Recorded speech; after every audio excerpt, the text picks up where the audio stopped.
Hello guys, welcome back to our channel. Our channel le আপোনালোক সকলোকে পুনৰবাৰ স্বাগতম জনাইছো আৰু আশা কৰিছো সকলোৱে চাগে ভালে আছে আৰু আমাৰটো বাৰু বৰ্তমান ভালেই আৰু এতিয়া আমি যাবলৈ ওলাই আহিছো মামাহঁতৰ ঘৰলে আৰু এতিয়া মানে মাহঁতে আৰু মিঠাই চিঠাই কিবা কিবি লৈছে তাৰপা আৰু আমি লাহেকে যাম তালে বলক তেতিয়া হলে গৈ থাকো মৰয়াৰ দুপাখি মোৰ মনৰ বতৰা পঠিয়ালো তোমাৰে তুমি আদৰি ল'বা পাৰো বতৰা কি যে বুকু ভৰা মোৰে মন বননি তুলিলে গানে গানে তুমি মোৰ সুৰে সুৰে তুমি মোৰ দূৰে দূৰে নৰবা মোৰ পাওঁ যেন কাষতে মোৰ তেজে তেজে তুমি মোৰ হোৱা জৰিয়া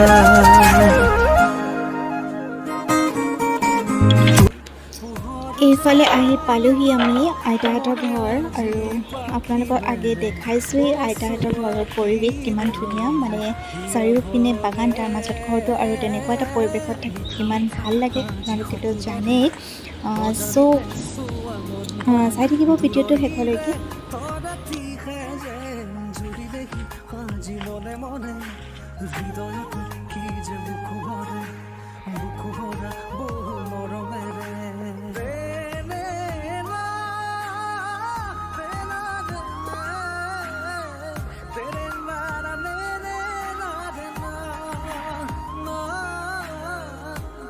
এইফালে আইতা মামী এইফালে মামা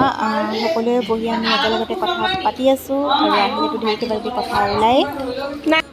আনফালে এইফালে আপোনালোকক কোৱা হোৱাই নাই আমাৰ ঘৰত বিয়া এখন ওলাইছে যিহেতু সেইবাবে এতিয়া মামাই আইতাহঁতৰ ঘৰৰ মানে কিছুমান মানুহ আছে তাতো যিহেতু মাতিব লাগিব সেইবাবে নাম লিখুৱাই আছে কাৰ্ডত সেয়াই আৰু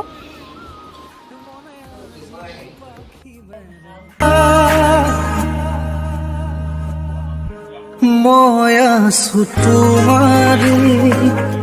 দুচকুৰে পাহিতে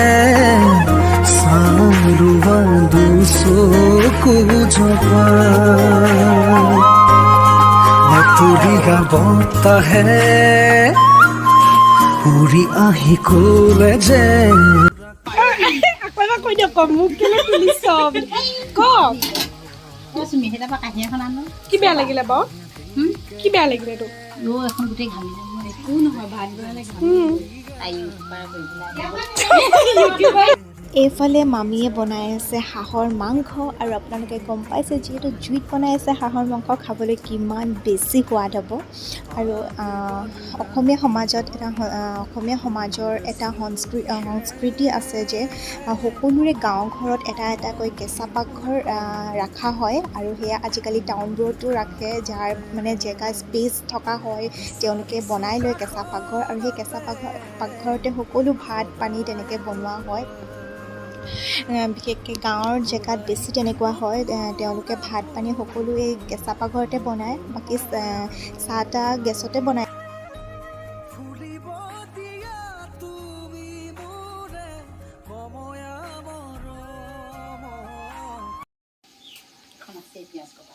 মামীয়ে আমাক গালি পাৰিছে ভিডিঅ' বনোৱাৰ কাৰণে মই কৈছো ইহঁতক ক এয়া আমাৰ অসমীয়া সংস্কৃতিৰ অসমীয়া সমাজৰ চৌকা হাই কৈছে মামীয়ে হাই কৈ দিয়ক ছাবস্ক্ৰাইব কৰিব বুলি কৈ দিয়ক মামী মামী লাইক চেনেলটো লাইক ছাবস্ক্ৰাইব আৰু কি কমেণ্ট কৰিব দেই এইফালে এতিয়া আমাক খাবলৈ দিয়া হৈছে ভাত বনাই মেলি হৈ গ'ল এতিয়া আমাক সকলোকে বহিবলৈ কৈছে আৰু মামীয়ে আমাক ভাত দিছেহি আৰু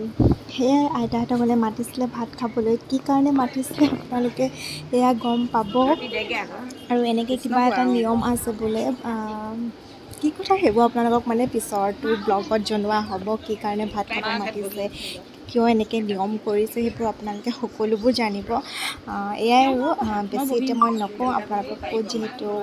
গেছ কৰিব দিছোঁ কি কথা আছে কি আছে সেয়াই আৰু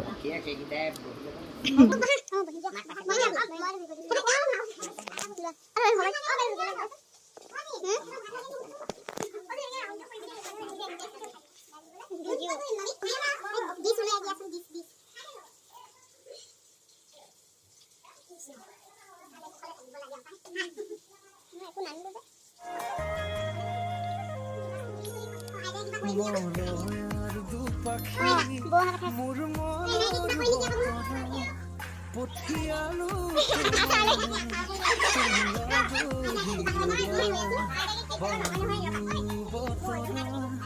কি যে বুক ভৰা মোৰে মন তুলিলে তুমি মোৰ ঘূৰে ঘূৰে তুমি মোৰ দূৰে দূৰে নৰবা মোৰ পাওঁ যেন কাষতে। এইফালে আমি আইতাহঁতৰ ঘৰৰ পৰা আহিলোঁ আৰু ভাত পানী খোৱাৰ পিছত তাতে ভিডিঅ' কৰা নহ'ল, সিটো মানে কথা পাতি থাকোঁতে থাকি গ'ল তেনেকৈ। আৰু বেছি দেৰি আমি ভাত পানী খাই নৰলোঁ, পিছে যিহেতু ঘৰত আমাৰ ৰাতিলৈ ভাগৱত পাঠ আছিলে, আমি সোনকালে দিনে পোহৰে গুচি আহিলোঁ আইতাহঁতৰ তাৰ পৰা। তেতিয়াহ'লে ভিডিঅ'টো বেছি দীঘল নকৰোঁ। ভাগৱত পাঠৰ যদি অলপ ক্লিপছ কৰিব পাৰোঁ ভিডিঅ' তেতিয়াহ'লে আপোনালোকৰ লগত শ্বেয়াৰ কৰিম। সেয়াই।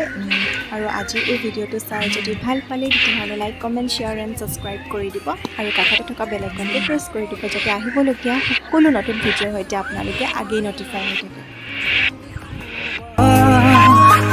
তুমি সপোন মোৰ আকাশৰে তুমি পোহৰ যে মনে আজি পাখি মেৰে রাতি হুয়ে যা কসমরে সমস্তে জগত উদ্ধারক যার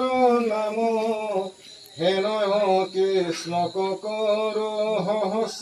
প্রণাম প্রভু ভগবন্ত ভকতর নবনিধি হরিক স্মরণে